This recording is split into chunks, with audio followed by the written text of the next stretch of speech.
Hello everyone, welcome to my channel. कैसे हैं आप लोग? तो आज मैं इस वीडियो में आप लोगों को महाराजा सूरजमल ब्रिज यूनिवर्सिटी में जो 3 जुलाई को इंग्लिश लिटरेचर का पेपर होने वाला है उससे रिलेटेड इन्फॉर्मेशन दूंगी। मैं आपको पेपर का पैटर्न बताऊंगी, कुछ इंपॉर्टेंट क्वेश्चंस की हम बात करेंगे और साथ ही मैं आपको एक्सप्लेनेशन लिखने का जो करेक्ट फॉर्मेट है वो भी बताऊँगी। तो शुरुआत करते हैं इंग्लिश लिटरेचर के पेपर के साथ। जो आपका पेपर पैटर्न आएगा वो कुछ इस तरीके से आएगा कि पूरा जो पेपर है टोटल वो 120 नंबर का होगा, जिसको करने के लिए आपको 3 घंटे मिलेंगे। अगर हम सिंपल तरीके से समझें तो 3 क्वेश्चन आंसर्स आएंगे लॉन्ग में 24-24 नंबर के, और साथ ही 2 क्वेश्चंस आएंगे एक्सप्लेनेशन और शॉर्ट नोट लिखने के लिए। वो दोनों जो क्वेश्चंस हैं वो भी 24-24 नंबर के होंगे। तो इस तरीके से 120 नंबर का पेपर होगा।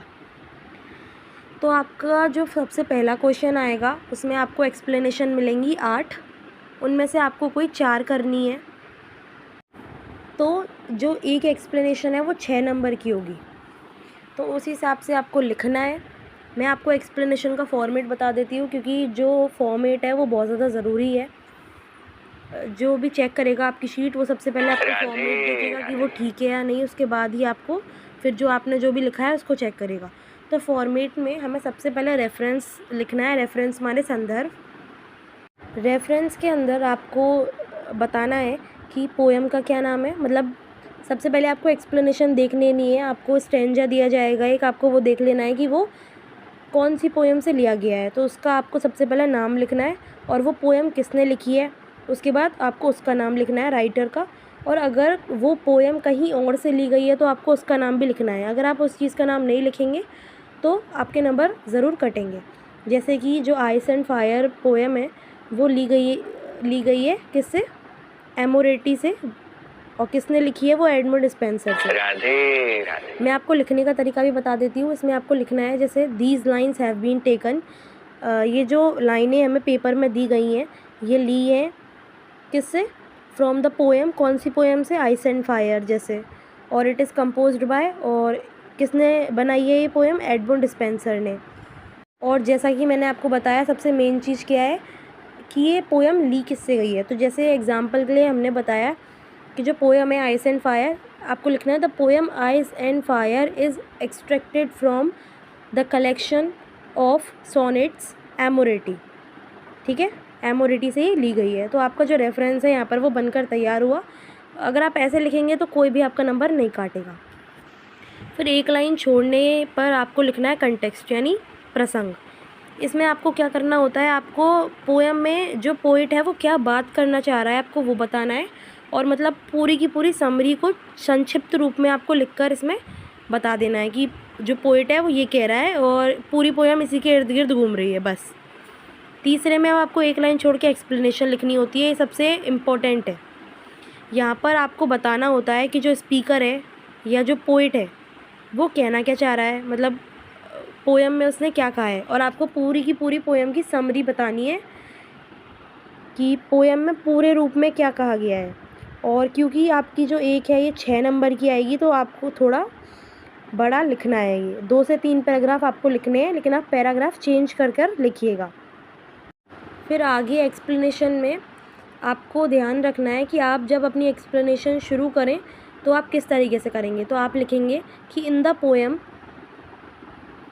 मतलब आपको कुछ लाइंस दी जाएंगी तो आपको बताना है in the lines of the poem the poet और speaker wants to tell us that, कि जो ये लाइंस हैं पोएम की उसमें जो स्पीकर या पोइट है वो हमसे कहना चाहता है कि।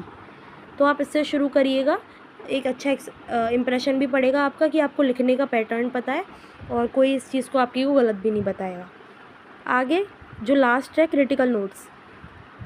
क्रिटिकल नोट्स ज़रूरी होते हैं एक्सप्लेनेशन में, लेकिन अगर आपको आते हैं तो। अगर आपको क्रिटिकल नोट्स के बारे में कुछ नहीं पता है और आपने गलत लिख दिया है ना, और अगर उसने पढ़ लिया तो वो आपके नंबर पूरी एक्सप्लेनेशन के ही काट लेगा। लेकिन क्रिटिकल नोट्स भी ज़रूरी हैं, तो मैं आपको थोड़ा सिंपल में बताती हूँ आपको क्या करना है। क्रिटिकल नोट्स में आप पॉइंट बनाकर लिखेंगे, जिसमें सबसे पहले आप बता दीजिए कि जो पोइट है या ऑथर है वो उस मतलब पोएम में उसका मेन इंटेंशन क्या है, मतलब वो बताना क्या चाह रहा है, उद्देश्य क्या है उसका बताने का, और उसको कुछ उस चीज़ को आप प्रूव कीजिए कुछ एग्जांपल्स उदाहरणों के साथ पहले पॉइंट में। दूसरे में बताइए कि जो पोएम है वो उसका बैकग्राउंड क्या है, जैसे कि वो आपकी पोएम है the passionate shepherd to his love, तो उसका जो बैकग्राउंड है वो कैसा है, रूरल है, मतलब गांव वाला, पेस्टोरल है, रूरल है, तो ऐसे बैकग्राउंड बताइए। तीसरे में आप प्रॉपर कॉन्क्लूज़न दीजिए, कॉन्क्लूज़न माने निष्कर्ष दीजिए कि पोएम का जो पूरा निचोड़ है वो क्या निकला है। बस यहाँ पर आप जो अपनी एक्सप्लेनेशन है उसको ख़त्म कर दीजिए। अगर आप इस तरीके से इस पैटर्न से लिखेंगे तो कोई भी आपके कैसे भी नंबर नहीं काट रहा। तो ये तो हुई आपके फर्स्ट क्वेश्चन की बात, जिसमें आपको 8 में से 4 करनी है एक्सप्लेनेशन। अब आपके दूसरे क्वेश्चन में आपसे 10 शॉर्ट नोट्स पूछे जाएंगे, जिसमें से आपको कोई भी 6 करनी है। मतलब उन शॉर्ट नोट में क्या होगा, जो आपकी हिस्ट्री है इंग्लिश लिटरेचर की, आपसे उसके बारे में पूछा जाएगा, और साथ ही साथ जो लिटरेरी टर्म्स हैं उनके बारे में पूछा जाएगा। बस ये टोटल 10 होंगे, इसमें से आपको 6 करने हैं। तो ये मैं कुछ इम्पोर्टेंट आपको बता रही हूँ लिटरेरी टर्म्स और आपकी हिस्ट्री से रिलेटेड। तो आप इनको तो पेपर देने जाएं जब ज़रूर देख कर जाएँ, क्योंकि ये मोस्ट इम्पॉर्टेंट है। जिनमें पहला है यूनिवर्सिटी विट्स, मतलब ये प्री शेक्सपियरन ड्रामेटिस्ट हैं, मतलब इसमें 7 हैं टोटल, उनके नाम पढ़कर जाएं, और उन्होंने कुछ रचनाएं बनाई हैं प्लेज वगैरह, आप उनको भी पढ़कर जाएं। दूसरा है कॉमेडी ऑफ मैनर्स। तीसरा पैम्पलीटियर्स, ये मतलब एलिजाबेथन एज के ऐसे लोग थे जिन्होंने रिलीजन, लिटरेचर, इनके बारे में कुछ ज़्यादा ही लिखा। इसमें जैसे थे Thomas Nash, Thomas kid, Robert Greene. लेकिन आज के टाइम में ये जो पैम्पलेट्स हैं इनका चार्म बहुत कम हो गया है। चौथा है कंसीट, ये लिटरेरी टर्म है। कंसीट, कॉमेडी, सटायर, एपिक, ये मोस्ट इम्पॉर्टेंट है। वैसे तो आप सिमिली भी पढ़ें जो कि सिंपल भी है, लेकिन वो इम्पॉर्टेंट भी है। साथ ही सोनेट और हाइपरबली, ये आपके बहुत काम आएंगी अगर आप पढ़कर गए हैं तो। आगे है एलिजाबेथन सोनेट, मतलब इसमें आपको बताना है सोनेट के बारे में। ये सेम टू सेम वो इंग्लिश सोनेट की तरह है। मतलब इसमें आपको बताना है कि जो सर थॉमस व्याट थे, उधर सबसे पहले एलिजाबेथन एज में जो सोनेट है उसको ट्रांसपोर्ट किया गया 16th सेंचुरी में। फिर उनके दोस्त हैं हेनरी हावर्ड और अर्ल ऑफ सरे, उन्होंने इनके इटालियन पैटर्न में कुछ चेंज कर दिए, जिसको इफ़ेक्टिवली यूज़ किया गया शेक्सपियर के द्वारा, और इसका नाम पड़ गया शेक्सपियरन सोनेट। साथ ही आपको बता देना है कि ये जो सोनेट होते हैं ये 3 क्वार्टरिन और एक कपलेट में बांटे जाते हैं, जिसकी rhyme scheme AB CD CD EF EF GG होती है। बस ये जो चीज़ें हैं आपको ये 5 से 7 लाइन में लिखनी है पेपर में, बस इतनी, इससे ज़्यादा नहीं लिखनी। लास्ट है शेक्सपियर ड्रामाज, उसमें आपसे शेक्सपियर के ड्रामा, ट्रेजेडीज़, इन सब के नाम पूछे जाएंगे, तो आप एक बार उसे भी देख कर जाएँ। तो ये हो गई हमारी सेकंड क्वेश्चन की बात। अब आपसे लास्ट में 8 क्वेश्चन पूछे जाएंगे लॉन्ग, 24 नंबर का हर होगा, जिसमें आपको 3 क्वेश्चन करने हैं। मतलब ये जैसे बटे हुए होंगे 3 3 और 2 के पैटर्न में, तो आपको 3 में से 1 करना है, फिर 3 में से 1, फिर 2 में से 1। जो लास्ट के 2 क्वेश्चन है वो आपके जो प्ले है एज यू लाइक इट, उससे आपसे पूछे जाएंगे, जिसमें आपसे एक क्वेश्चन उन दोनों में से पूछा जाएगा कैरेक्टर स्केच। तो as you like it play में जो भी कैरेक्टर हैं, जैसे रोजलैंड और ओलिवर, ऑरलैंडो, तो आप इनके कैरेक्टर स्केच देख कर जाएँ अच्छे से, तो आपके जो 24 नंबर है वो तो पक्के हो ही जाएंगे।